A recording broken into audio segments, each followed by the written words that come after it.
This is a short video to demonstrate the NETmc DVR Overlay.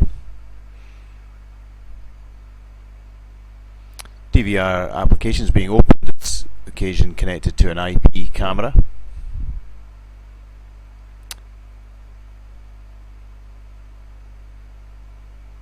Clicking on the overlay control, we have the green screen which allows you to type freehand directly to the overlay. This is static text. 4 pages of text and headers can be created and saved and recalled when required. Now we're going to set up a serial input. First of all, an option is given whether you want it to be from a COM port or a TCP port. This is a COM port scenario in this case. Then the next option is whether it's a raw stream or whether it was a string originally intended for an overlay. On the screen here you can see the raw string coming in from the GPS system connected. So this is a raw string type application, so we're going to manually configure the system to fish out a GGA string. So we know that it starts $GPGGA, and then there's a sequence of fields which we've looked up in the manual and are given friendly names to identify what they truly are in the string. Offsets and field lengths can be applied here as well. Up to 4 different serial parsers can be happening concurrently. So from the output builder we can now go in and pick from any of the fields that we have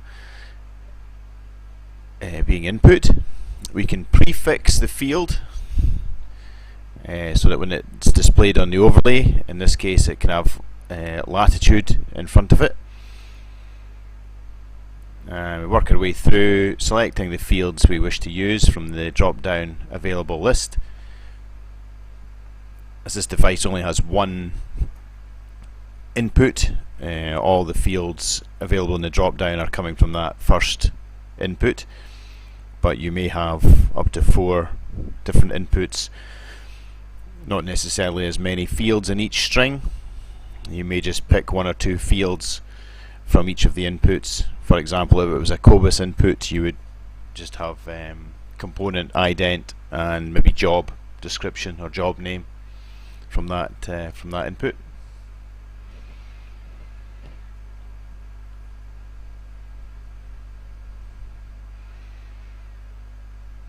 Working our way down to one of the last ones here, the GPS altitude. So prefixing it with altitude, and then you can suffix as well, so in this case M for meters.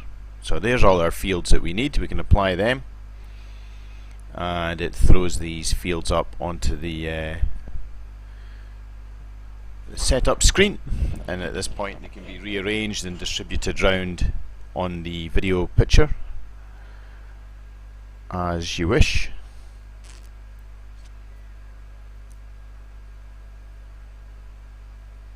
Now what we've noticed here is the prefix is running straight into the field variable output, so just nipping back in and putting a space after the prefix, and now there's a gap between latitude and the figure coming in.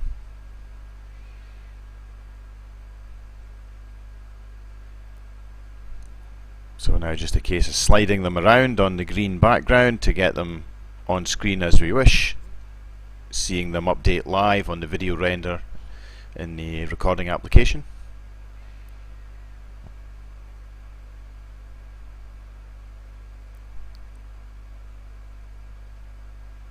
It can obviously be put anywhere on the screen, it doesn't matter, so showing that there's no downside to putting them right down at the bottom of the picture. So take these 3 GPS quality variables and put them right down at the bottom, and if we're happy with that, we can close away the overlay screen and revert to using the recorder as normal.